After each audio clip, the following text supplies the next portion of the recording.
The U.S. government deeply regrets this incident. By July 1988, the Straits of Hormuz in the Persian Gulf had become a shooting gallery for shipping caught up in the war between Iran and Iraq. For 6 years, ships had been attacked by both sides. The principal targets, supertankers carrying oil from the Gulf. When Iran increased its attacks, the United States moved in strength to protect the international waterway. We were there to protect U.S. national interests. We escorted tanker convoys in and out of the Gulf. There was no question about it, no hesitancy on our part to do that, to fulfill the mission. Early in the morning of the 3rd of July 1988, the USS Vincennes moved into the Persian Gulf. It was the most advanced missile cruiser in the US Navy, equipped with Aegis, a system which allowed the ship to deal with hundreds of incoming targets at the same time. The Vincennes Combat Information Center was its brain. This was a sophisticated ship designed to protect a surface fleet from air attack. The idea of putting the Vincennes in the Gulf was not something that everyone in the Navy was comfortable with. It's a very crowded environment. So it's just crisscrossed with air traffic corridors. There are very few places you can go where you're not in one or near one in the Persian Gulf. And that was not the optimal situation for that kind of ship. The Vincennes had only been in the Gulf for a few weeks. In that short time, it had already acquired something of a reputation. One of the lieutenants on the Nicholas told me that they didn't think highly of the Vincennes, and the ship was considered trigger-happy, sometimes referred to as the robo-cruiser. We had heard terms like robo-cruiser and things like that, but that didn't mean much to us at the time. The captain of the Vincennes, Will Rogers, was seen as a man hungry for action and on the fast track to the coveted rank of admiral. We remain alert and we'll stay alert, but at the same time I don't want to ever give the impression that we're leaning forward on our toes to get a major conflagration started here. That's not the case at all. The main danger to regular Gulf shipping came from lightly armed Iranian Revolutionary Guard speedboats known as boghammers. These boghammers also carried a rack of rocket launchers on their bows called Katyusha rockets. And those are basically dumb rockets. They're like a firecracker. They have a warhead, they have no guidance system, they're just a ballistic projectile once you fire them. Putting them on a boat is pretty stupid. What they were using them for, they'd go up beside these super tankers, get real close and fire a couple of these small rockets, and it would hit the ship, you know, burn the paint off, maybe put a little hole in it, but really not do much damage. It was harassment. So they weren't really a threat to us. Pound for pound and throw weight for throw weight, there really isn't any comparison. But I think when you have to take things into the context of what we have here in the Gulf, the fact that you know, small craft are always difficult targets, a dedicated attack by anyone who wants to press it home is a difficult problem to deal with, regardless of the capabilities of the defender. Mines laid by the Iranians in the Gulf Sea lanes were considered the greatest danger to shipping. The Americans believed it was an Iranian mine which badly damaged one of their frigates. This provoked a major response from the USA, and in their biggest surface naval action since World War II, the US targeted specific Iranian oil platforms and destroyed them. The operation was named Praying Mantis. US naval forces sank half the Iranian Navy. Tension was high. When the USS Vincennes sailed west through the Straits of Hormuz, it was entering a war zone. The Persian Gulf has always been one of the most sensitive areas in the world. It's dominated by Iran, who, along with the state of Oman, controls the Straits of Hormuz, choke point of the world's oil supplies. As the Vincennes entered the Persian Gulf, the USS Montgomery was already on station. The USS Sides would enter the Straits shortly after. On board the Vincennes, there happened to be a Navy TV crew who were making an official history of the US involvement in the tanker war. The BBC has obtained both the original film of the incident and original sound recordings of radio communications. They provide unique witness to the build-up and shoot-down of a civilian airliner. Without a doubt, the Vincennes incident began when the Karama Maersk called for assistance on the night of July the 2nd. That led to a chain of events that ultimately ended in the Vincennes shooting down a commercial airliner. On July the 2nd, the Karama Maersk was transiting the Straits of Hormuz and sent out a distress call. The Montgomery was the closest ship in the area, and we went to her aid. We did circle the Karama Maersk a number of times and identified a vessel and fired a warning shot. So it was the Montgomery which initiated the first action, not the state-of-the-art Vincennes. From other ships' perspectives, I'm sure it was very significant. Here you have an older class of ship, a Knox-class frigate, one of the oldest in the line, and we're the ones that were the first to initiate action. We escorted the Karama Maersk the remainder of the way out of the Persian Gulf. The gunboats that we believed had harassed the Karama Maersk were still in the area, and we did track approximately 12 to 15 small contacts in the Straits, which we knew sooner or later would be back out in the shipping channels harassing vessels again. And they maintained a range of between 5 and 10 miles behind us the entire time, even after we met up with the Vincennes. The USS Sides, the third American warship in this story, a guided missile frigate, was re-entering the Persian Gulf. On the morning of July the 3rd, we were coming back through the Straits of Hormuz on the way to pick up another ship for an Ernest Will escort mission. And there was some radio communications indicating sounds of explosions or such coming from Montgomery and Vincennes. The impression at the time was that these explosions were fairly large and not explainable in the immediate vicinity. You know, in other words, there were no units that you could attribute this size of an explosion to. The explosions might have meant that some merchant ships could be in danger from Iranian bog hammers. So the Vincennes went to investigate, determined this time not to miss out on the chance of action. But even on the Montgomery itself, the explosions remain something of a mystery. At some point, and I'm not sure exactly when, the CIC officer did come to the bridge. I was on the bridge at the time as the junior officer of the deck, and asked me if I heard several explosions coming from somewhere in the distance, and I told him that I had heard nothing. Good morning, this is the Tower Geary replying. When the Vincennes made contact with the Dalgiri, it required no assistance. Reports of explosions were baseless. German merchant Uligary, this is U.S. Navy warship. We are standing by channel 16, over. Okay, 16. Do you read me? Merchant Uligary, this is U.S. Navy warship. We'll read you loud and clear, over. Okay, thank you. The Dalgiri and other merchant ships may have felt safe, but the Vincennes still saw the bog hammers as a threat. Radio messages from the Omani Navy warned off Iranian bog hammers from Omani waters. This is Oman Navy. Iranian Revolutionary Guard patrol boats maneuvering at speed.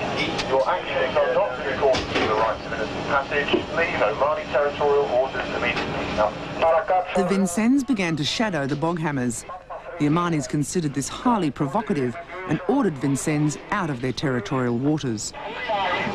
U.S. Navy warship, Oman Navy. This is U.S. Navy warship, over. Your actions in manoeuvring at speeds up to 30 knots in Omani waters are not in accordance with the rights of innocent passage.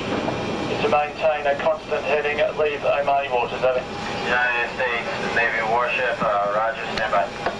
Left 3 degrees, rudder steady course 015 iron. Rudder left 3 degrees, on course 015. The Vincennes complied and left Omani waters. But contrary to instructions from the US Surface Commander, it also moved to support the USS Montgomery, which was close to an active bog hammer group. I did not send the Vincennes to support the Montgomery. I authorized the Vincennes to send their helo. I was the only one that was in authority to send them anywhere, and my understanding was that they had asked permission to cover the area with a helicopter, and that they were also told to remain on station. The Vincennes helicopter, call sign Ocean Lord, was sent to monitor the bog hammers. We don't know how close to the boats the helicopter actually went. There was, without getting too technical, a fixed distance that they were supposed to maintain. If, in fact, they were harassing the boats, which may have been the case, how would the boats communicate with them? Well, they would generally fire warning shots. We'd seen that happen with news helicopters there in the past. If the news helicopters or the media helicopters got too close to Iranian small boats, bog hammers, if you will, or whatever, warning shots would be fired and had been fired in the past. I heard what sounded to me like machine gun fire over my right shoulder, and I turned around and watched the helicopter fly back to the Vincennes from the general direction of the gunboats. Shortly thereafter, the helo reported taking shots, or I should say that the Vincennes reported to me that the helo had reported taking shots. Under the rules of engagement, the Vincennes could now engage with the Iranians. She contacted her surface commander in Bahrain.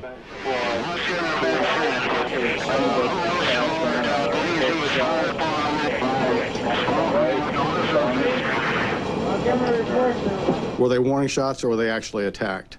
The helicopter wasn't hit, after all, and the helicopter could escape the area at great speed, and in fact it did.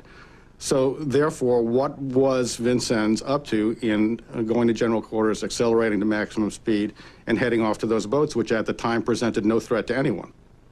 General quarters, all hands man your battle stations.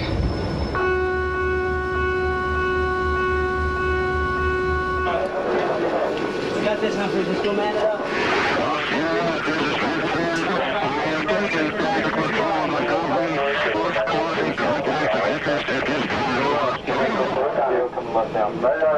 The Vincennes took tactical control of the Montgomery. We turned around, closed the contacts. Vincennes requested permission from the commanders in the Gulf to engage the bog hammers, the Iranian gunboats.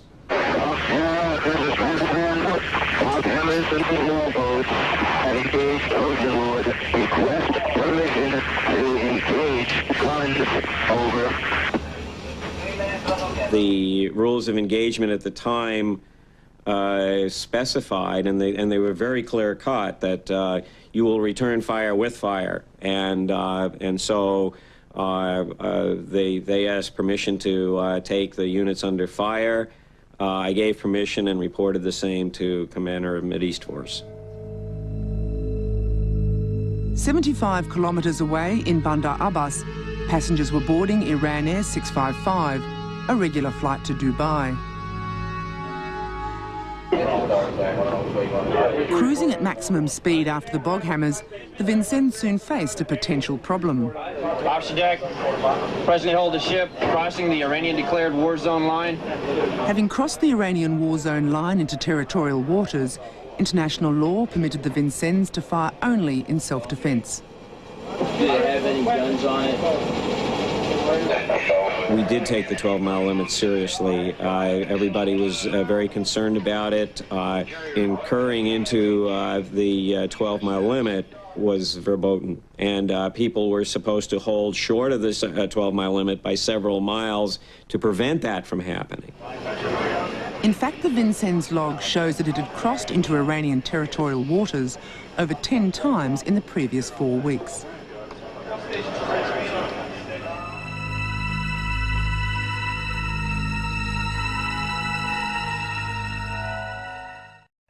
It was our concern, however, that Vincennes was acting in an overly aggressive fashion, or so it seemed, and that they were actually pursuing these boats rather than being pursued by them.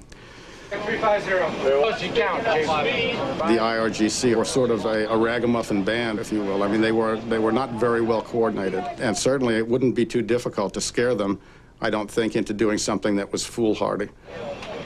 If they saw a lot of military machinery bearing down on them, they could easily become frightened. It was our business out there to defend shipping against those guys, but not to provoke them. It was hammered home to us that that we were the neutrals, that we were in a very difficult position, that restraint was there, but if you needed to have the use of the rules of engagement, so be it. They were there for you to protect yourself and your crews. In support of the Vincennes, fighters were launched from a nearby carrier. Enormous firepower to deal with lightly armed speedboats.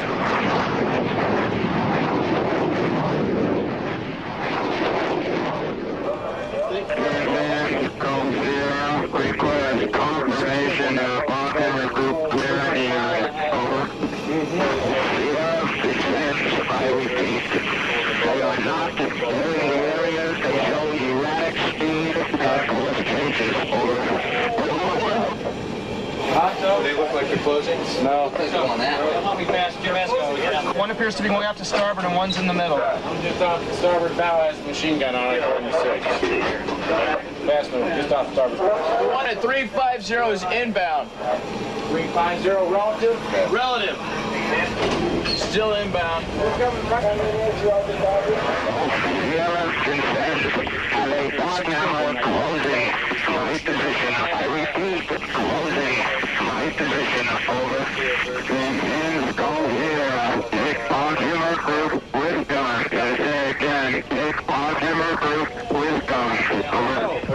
Taking track with guns. Right out here. Opening fire with guns and let out.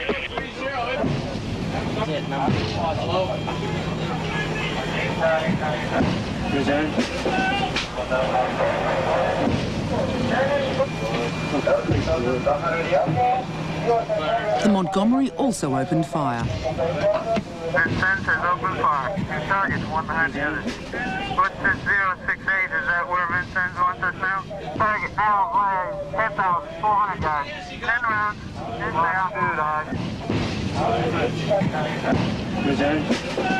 Hey, all stations west, I think we just smoked that guy.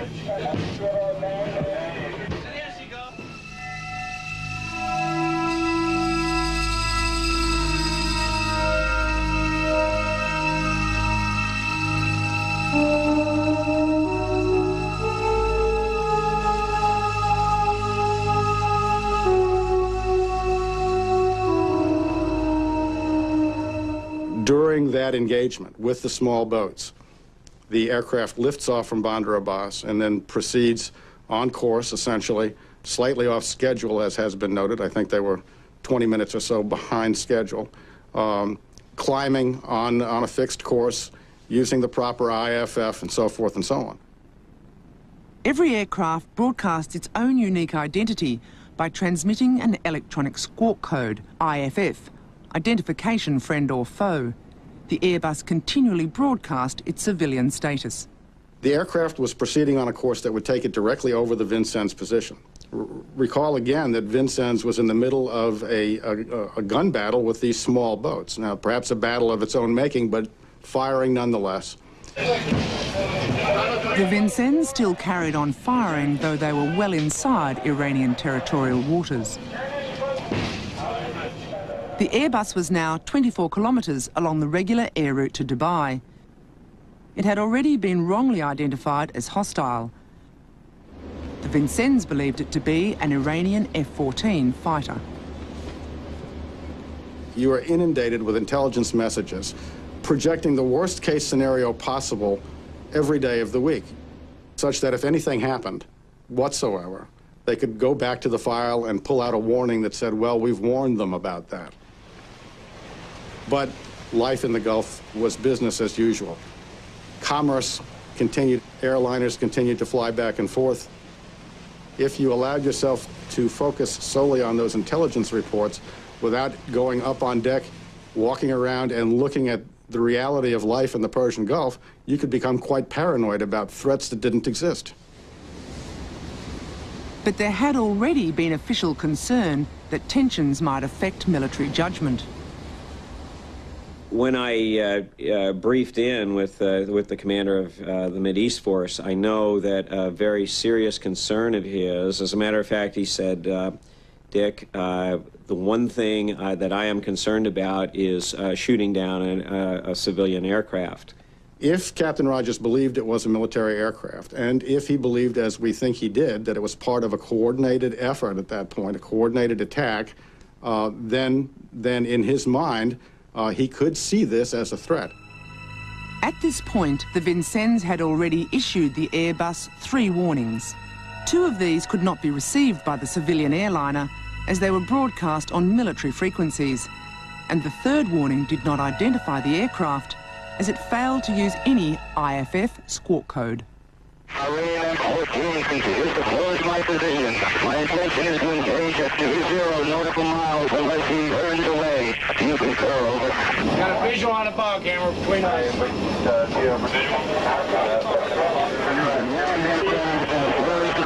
And then they kind of I was told that it was an F-14. I watched it. I took a look at its altitude and its speed. It was climbing. It was slow. It was in the middle of our missile envelope. The F-14, to my knowledge, had no significant anti-surface warfare capability, so I designated this thing in my own mind as a non-threat.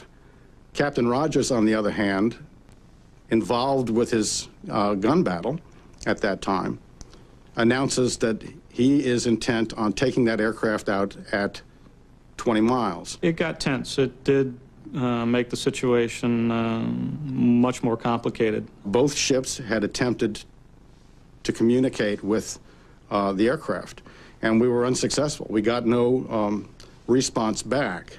We could hear the challenges go out on military air distress and this civilian version of the air distress channels. So we were aware that they were warning an approaching aircraft. Typically, if you could not communicate with an Iranian airplane, military aircraft, you illuminated them with your fire control radar, you let them know that you were there, and they would generally depart the area. When we illuminated it with our fire control radar, it didn't react. The American fighters launched earlier could have identified the airliner as a civilian flight, but the carrier commander would not allow them to approach the area, fearing they might be shot down by an overeager Vincennes. I did not have the capability to talk directly to the commanding officer of Vincennes, simply because he was engaged on a very personal basis in a fight. And I knew they were about ready to pull a trigger on a missile that could kill my pilots, and I wanted to make absolutely certain that they didn't become the victim. Air hostile at 004, true, 21 miles. The aircraft crosses the 20-mile mark, and he doesn't shoot it down. 18. So at that point, I breathed a sigh of relief, thinking that, okay, he has now seen that it is a non-threat. Size is right here? Sides. Okay. What I'm told transpired during that period of time afterwards is that they weren't capable of getting the shot off in an orderly fashion. So although the intent was to shoot it down at 20 miles, they sort of bungled the operation. While the surface battle continued, the crew below struggled to fire their missiles before the aircraft came so close that a successful launch would be impossible. 27 unsuccessful attempts were made before the correct launch code was entered.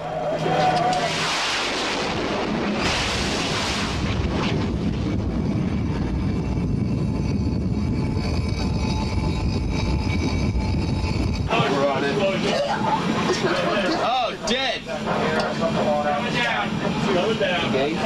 We had to have got it. That was a dead on. Ethan Oi's down. It created an uproar on the ship, which was quickly quieted down. Combat, this is Stinger. Do you have any more air contact in the vicinity? That's a negative, Stinger. No inbound air contact. The Vincennes continued to pound the bog hammers. All right, we got a confirmed kill on that one yet, sir? Well, it looks like it does. And then the guy was there, and then he was gone. We gave that guy his wish. He went to see Allah. I didn't see a parachute in the plane either. We had individuals who were up in places where they could see wreckage falling, they could see the airplane coming down. It wasn't until sometime later that they described the wreckage in terms that led us to believe that it was not a military aircraft. There was too much, too large. And over the emergency frequency, they heard a desperate Iranian appeal. They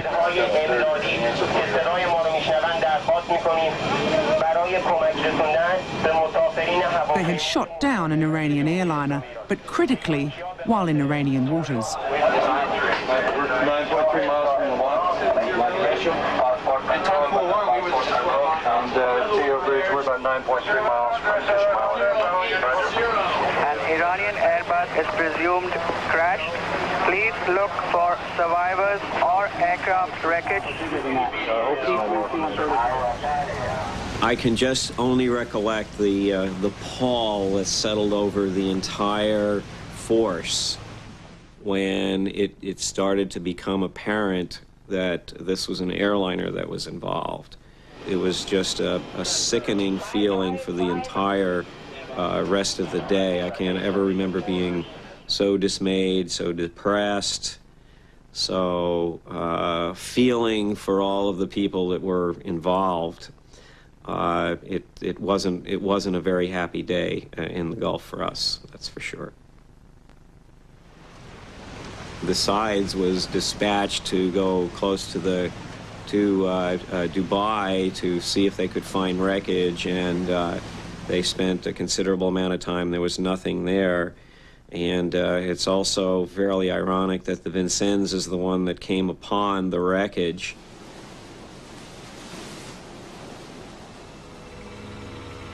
This was hardly surprising, as the Airbus and its dead were in Iranian waters, only a few kilometres from where the Vincennes had shot it down.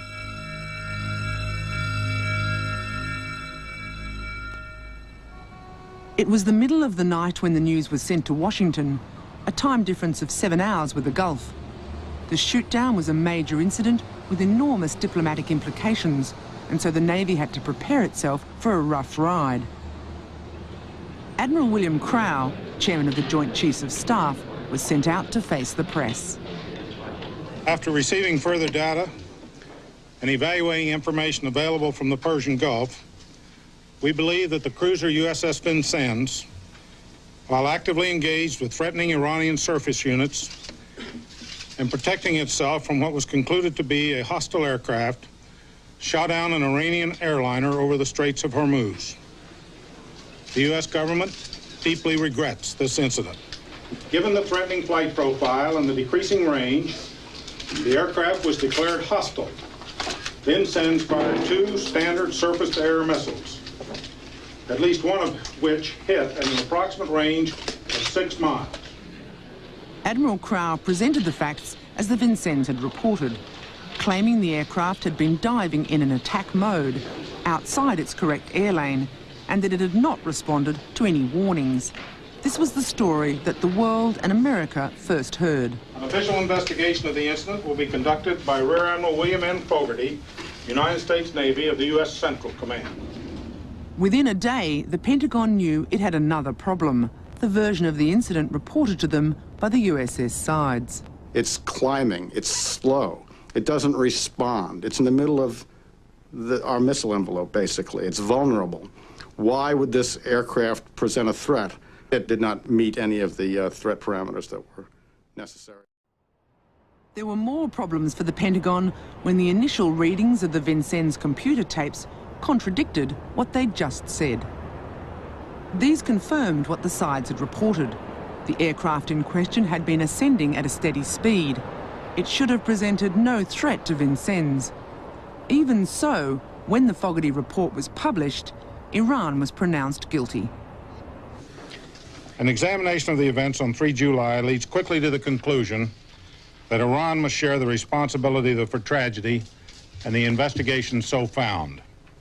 By any measure, it was unconscionable to ignore the repeated warnings of the United States and permit an airliner to take off from a joint military-civilian airfield and fly directly into the midst of the ongoing surface action in the Strait of Hormuz, which the Iranians themselves had initiated. We now have a complete report. But in fact, the report was far from complete. A very complex story. It still didn't admit that the Vincennes had been inside Iranian waters. But all the other contradictions were explained away by the concept of scenario fulfillment, a sort of mass delusion.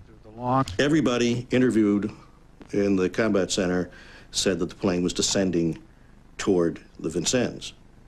But the electronic record shows it never descended toward the Vincennes. But everybody had that view. I mean, they totally deluded themselves as to the nature of the threat.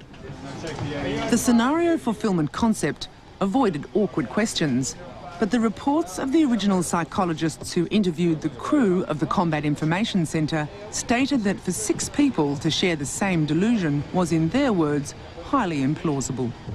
The biggest problem you have in doing any investigation is the guy who commits the mistake, or whether it be an honest error or whether it be a grievous error, lies to his superiors to cover his own butt.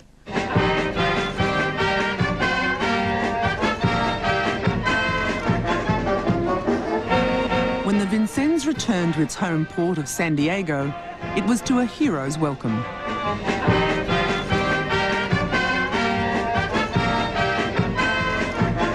All the crew were to receive combat action ribbons for their service in the Persian Gulf. It's great. In the United States, it's a great place to be a military officer. And one reason is that when an incident like this comes along, the vast majority of the American people are going to give you the benefit of the doubt. 4 years later, it was first admitted to the American public that the Vincennes had been in Iranian waters. An earlier report from ICAO, the International Civil Aviation Organization, sparked new press revelations.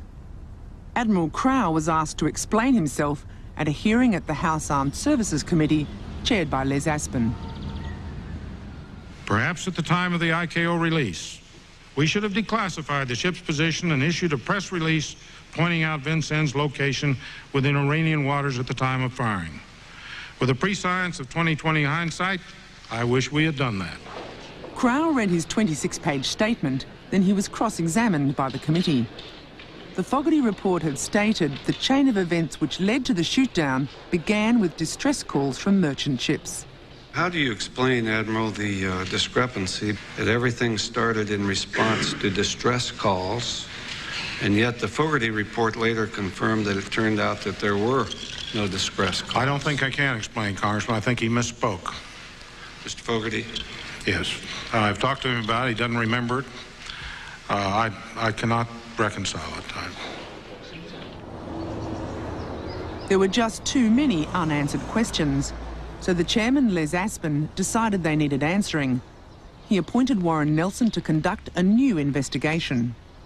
I spent an immense amount of time, probably the bulk of my time, looking at all the tracks and the various documentation that had been done on the tracks, and how uncertain that evidence is. Evidence which included the helicopter incident that sparked the whole firefight and the subsequent shoot-down. In the case of the helicopter, we're basically dependent upon interpretation of people who were in the plane, and the interpretations didn't agree. Were they confused by some reflections? I mean, the bottom line is they aren't sure. There is no way of saying that they were fired at, definitely. There's no way of saying they weren't fired at. That's just one of these big question marks in history. Most of the question marks could have been cleared up if the airliner's black boxes had been found, crucially, the cockpit voice recorder. The Iranians were out there and brought in a lot of refuse, luggage, bodies, whole sections of the aircraft they've got on shore, and said they were hunting for the black box as well, and said they never found it. One line of speculation has been the Iranians found it, discovered there were recordings on its ship showing the plane received the warnings, and therefore destroyed it. I don't believe that because I don't believe the pilot would ignore the warnings. I mean, it's just too ridiculous. Even if the pilots had heard warnings, they wouldn't have paid attention since their aircraft was not identified. The warnings were addressed to fighter, Iranian F-14, and unidentified aircraft. The Airbus pilots knew that they were none of these. The message sent from the sides just under a minute before the missiles hit was the only one which the crew could have recognised as describing the Airbus. Only the black boxes could prove this one way or the other. They might have shown a message had been received and something done about it, or no messages received at all. If the Iranians didn't recover the black boxes, who else would have wanted them? The BBC, after numerous requests and appeals, finally obtained a CIA document listed as evidence in the official report. It was entitled Recovery of Black Boxes, Persian Gulf. Every one of the report's 5 pages was completely blacked out, other than the words secret and no foreigner. So what were they trying to hide? Perhaps the answer lies in a briefing document used in an internal Pentagon inquiry into the Fogarty report. It showed the last few minutes of the Airbus, based on the Vincennes computer tapes. It shows the aircraft following the correct commercial air route. Using the correct squawk code, the sides broadcast the only message the Airbus could possibly have understood. At this point, the aircraft conspicuously diverts from its scheduled flight path, away from the warships. A minute later, the plane appears to veer more sharply to the right, onto the course advised by the sides. The missiles are fired and the aircraft disappears from the radar screen.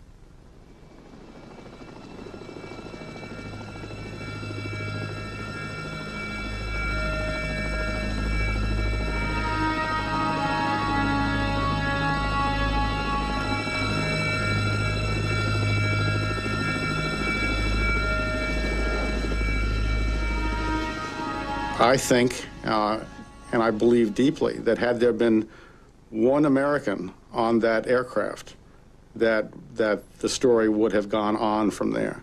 But sadly, in a macabre way, sadly, there wasn't. And so consequently, there wasn't any drive to get to the bottom of the story. And the new investigation, headed by Warren Nelson, simply petered out. Other things seemed more important. The reason why there was no final report is exclusively my fault. We didn't produce any further document, although we wanted to, and I got bogged down with something else that erupted. I forget what it was. The really sad part of this whole thing, in my opinion, is the lack of taking responsibility for what happened. I view the entire affair as a gigantic screw-up. And yet, once we got through the preliminary investigation in Bahrain conducted by Admiral Fogarty, we hear not a word of it from there on out. Why is that? Well, I find it interesting that we took no further action. It seems to me it was plain that it was a tremendous mistake, a giant blunder. At that point, it would seem to me that we should have addressed it as a giant blunder, held people accountable, taken corrective action, and I believe we should have apologized to the Iranians for it. Captain Rogers declined the BBC's request for an interview. He said that while he regretted the outcome, he would do exactly the same thing again in the same circumstances. Captain Will Rogers was awarded a Legion of Merit Medal for his meritorious performance on the Vincennes.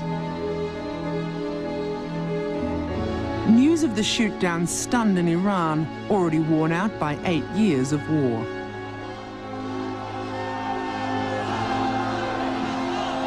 The Iranian leadership was convinced that it had been a deliberate act of war by America, and their suspicions were understandable.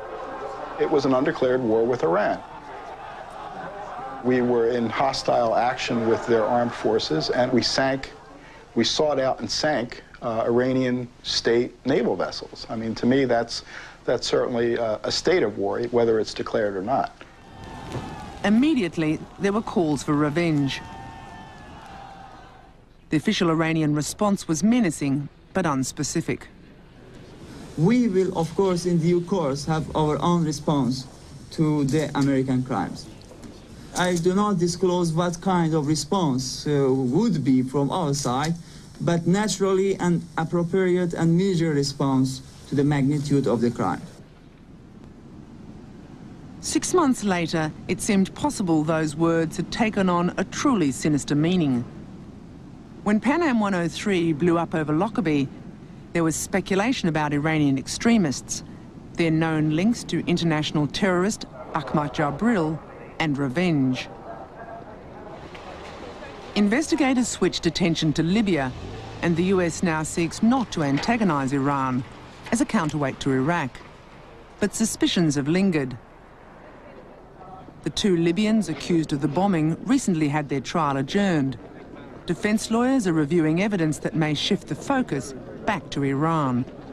I think that it's altogether possible that that the Lockerbie disaster could be linked to the Vincennes tragedy, and that might not have happened. Again, this is speculation, that might not have happened had we taken the appropriate steps to apologize for the problem and to let the Iranians know that it was, in fact, a giant blunder.